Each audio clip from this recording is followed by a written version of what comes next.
Welcome back. Today, I want to talk about power, alliances, corruption, and why I think all of these stories are becoming connected in ways that people are beginning to fully recognize. So, over the last several months, there have been an enormous amount of focus on American strength. The administration talks constantly about dominance, about leverage, winning, projecting power onto the world stage. But at the exact same time, we're also watching growing instability surrounding some of the institutions and alliances that have really helped define American power for generations. And one of the clearest examples here happened this past week. So, Donald Trump was in China celebrating his relationship with Xi and talking about the United States and China as the G2. The Pentagon at the same time abruptly canceled the deployment of 4,000 American troops to Poland. And this didn't happen early before departure. This didn't happen months in advance. This happened after equipment had already been shipped and many of the troops were already en route. Now, Poland is a NATO ally.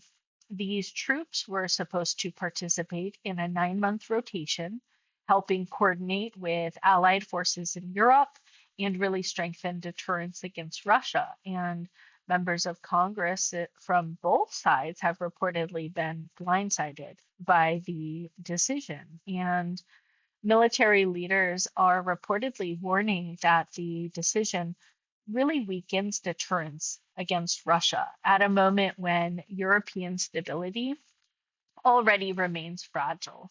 And what makes this even more significant is that it comes less than 2 weeks after another announcement that thousands of troops would also be withdrawn from Germany.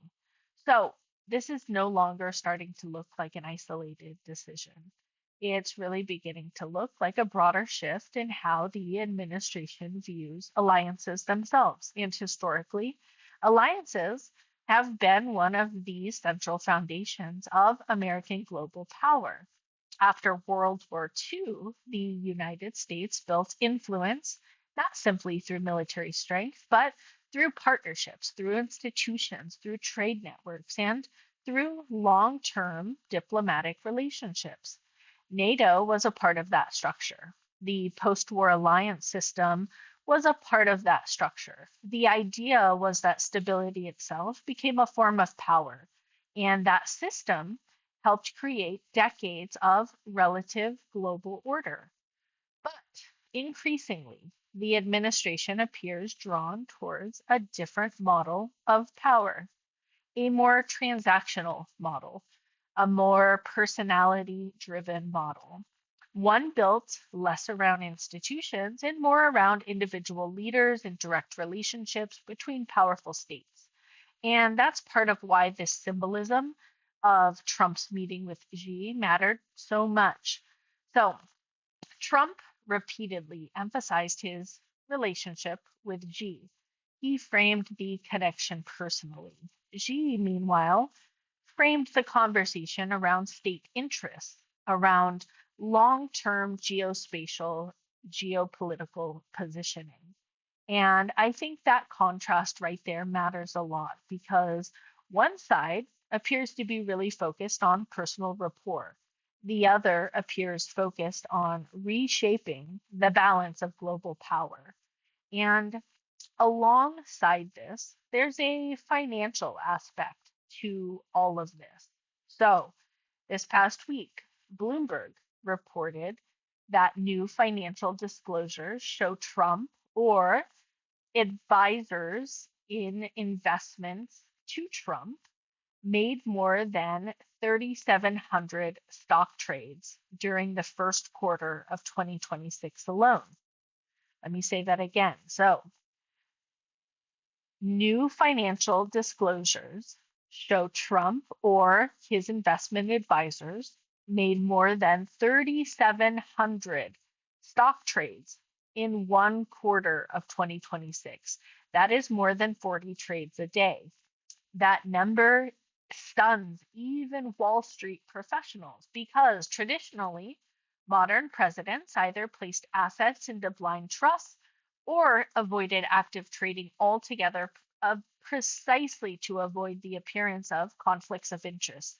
But Trump does not do this. His businesses continue operating with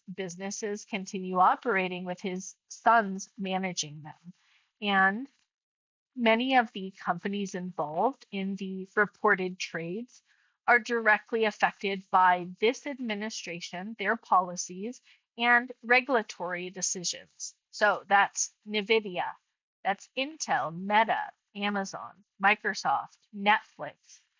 And honestly, there is a big conflict of interest. The president has access to information unavailable to you and I. And this is where these sort of stories begin connecting together because what we're increasingly watching is the merging of political power, financial influence, media spectacle, and personal branding into one interconnected system. And historically, democracies become unstable when citizens begin feeling that institutions primarily serve insiders instead of the public.